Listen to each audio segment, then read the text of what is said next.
ఉన్నత చదువులు చదువుకొని భవిష్యత్తుకు బాటలు వేసుకునే విద్యాలయాలు అవి. చదువుతో పాటు సంస్కారం, మంచి బుద్ధులు నేర్చుకోవాల్సిన ఆ విద్యాలయాల్లో ర్యాగింగ్ అనే భూతం వెర్రితెరలు వేస్తోంది. సీనియర్లు చేసే ర్యాగింగ్ వల్ల ఎన్నో ఆశలతో కళాశాలలోకి అడుగుపెడుతున్న జూనియర్లు శారీరక, మానసిక హింసకు గురవుతున్నారు. ఇది దీర్ఘకాల సమస్య అయినా ఇటీవల కాకతీయ మెడికల్ కాలేజీలో ఓ విద్యార్థిని ఆత్మహత్య చేసుకోవడంతో ర్యాగింగ్ సమస్య మరోసారి చర్చనీయాంశంగా మారింది. ర్యాగింగ్ నివారణకు ప్రభుత్వాలు, విద్యాసంస్థలు కఠిన చర్యలు తీసుకుంటున్నా ఫలితం శూన్యంగానే ఉంది. ఫలితంగా విద్యాసంస్థల్లో ర్యాగింగ్ ఒక తీవ్రమైన సామాజిక సమస్యగా మారింది. సీనియర్లు, జూనియర్లకు భరోసా ఇవ్వడానికి బదులు ర్యాగింగ్ పేరుతో మనోవేదనకు గురిచేసి మరణానికి కారణమవుతున్నారు.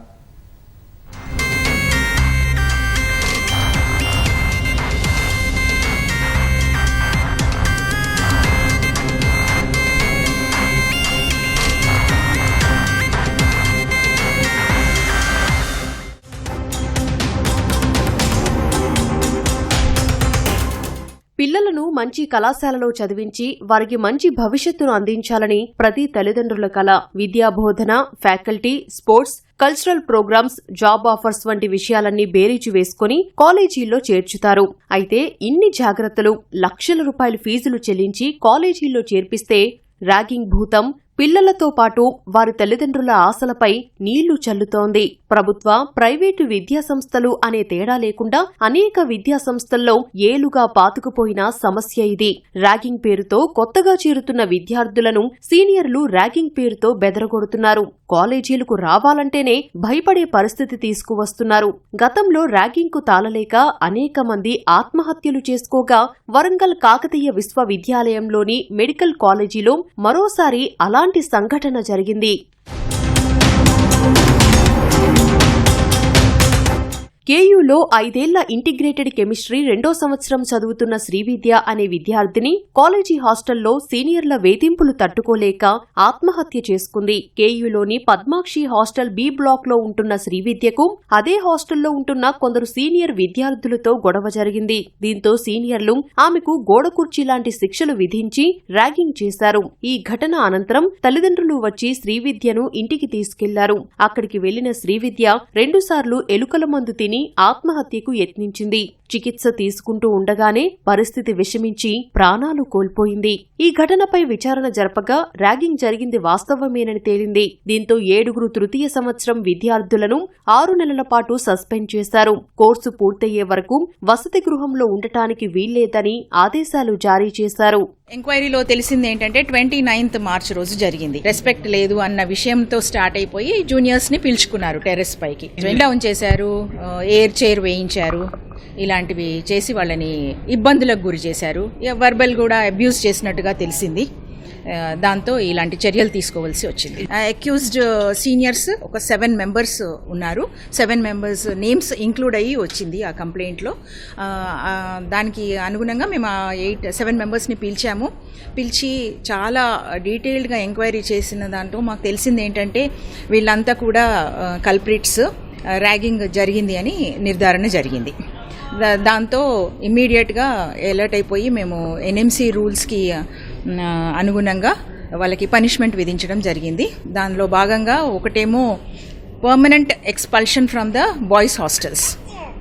ఎప్పుడైనా కానీ ఏ మెడికల్ కాలేజ్ అయినా కానీ 0 టాలరెన్స్ ఉంటుందండి. ర్యాగింగ్ని ఎక్స్క్యూజ్ చేసి స్టూడెంట్స్ని స్పేర్ చేసే పరిస్థితి అసలే లేదు.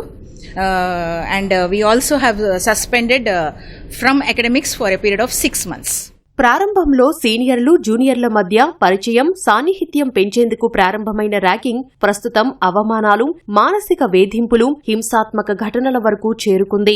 ఒకప్పుడు ఫ్రెషర్స్ పార్టీ వరకు మాత్రమే పరిమితమైన ర్యాగింగ్ భూతం ఇప్పుడు ఏడాదంతా కొనసాగుతూ జూనియర్ విద్యార్థులను నిరంతరం వేధించే స్థాయికి చేరుకుంది. కొందరు సీనియర్లు మరీ కఠినంగా వ్యవహరిస్తూ లైంగిక వేధింపులకు కూడా పాల్పడుతున్నారు. దీంతో ఆత్మాభిమానం చంపుకోలేని ఎందరో విద్యార్థులు ఆత్మహత్యలకు పాల్పడుతున్నారు. మాట్లాడుతున్నారు. కొందరు మాత్రమే భయాన్ని వీడి తల్లిదండ్రులు, అధ్యాపకులకు చెబుతున్నారు. అలాంటి సందర్భాల్లో మాత్రమే ఈ ఘటనలు వెలుగులోకి వస్తున్నాయి. ఇదివరకు ఎక్కువగా జెంట్స్ స్టూడెంట్స్ లో, అబ్బాయిల్లో ఉండేది. ఈ మధ్యలో అమ్మాయిల్లో కూడా ఇది మెల్లిమెల్లిగా వ్యాపిస్తున్నట్టుగా మనకు అక్కడక్కడ మనకు సమాచారం తెలుసు.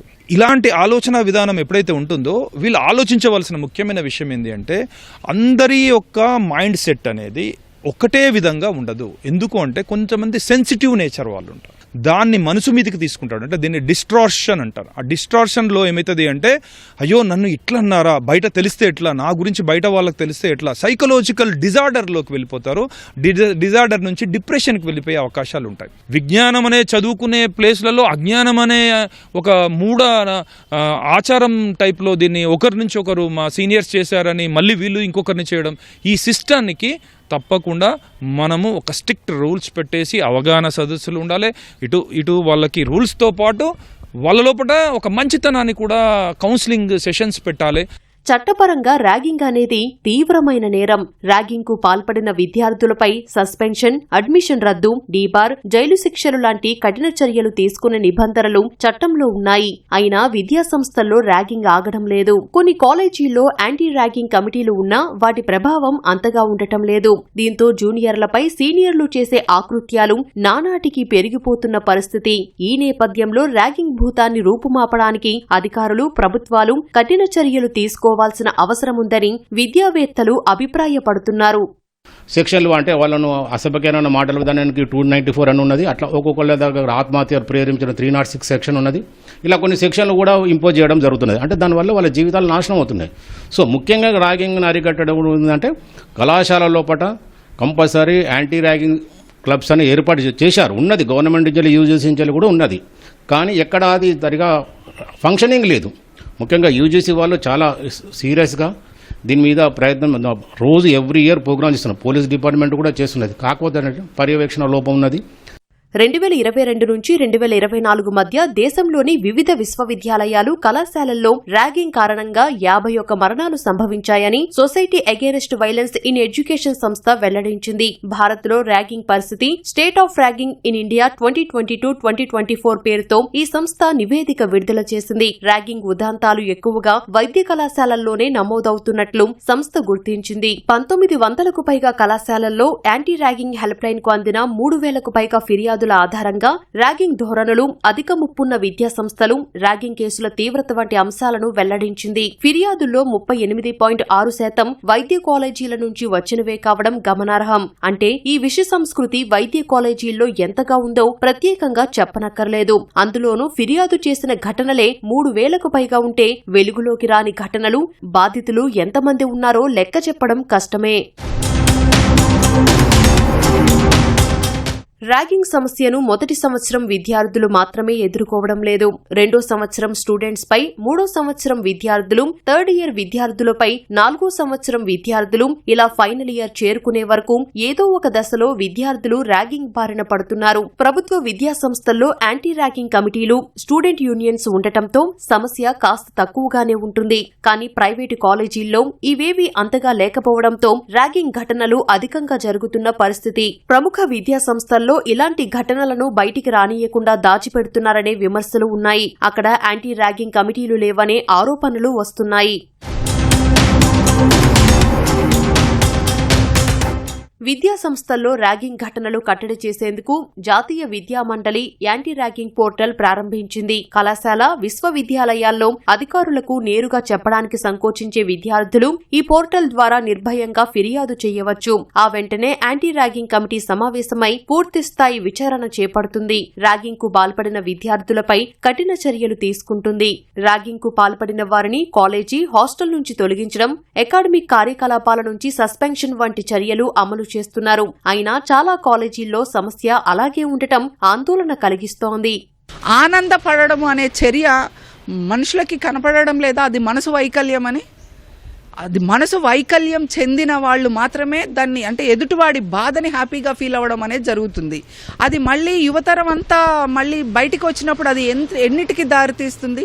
దీనివల్ల ప్రభుత్వము చాలా జాగ్రత్తలు తీసుకోవాలి, పోలీస్ వింగ్ చాలా జాగ్రత్తలు తీసుకోవాలి, యాంటీ ర్యాగింగ్ కమిటీ జాగ్రత్తలు తీసుకోవాలి, స్వచ్ఛంద సంస్థలు దీనిపై పూర్తి బాధ్యత వహించవలసి ఉంది, డిపార్ట్మెంట్స్ బాధ్యత వహించవలసింది.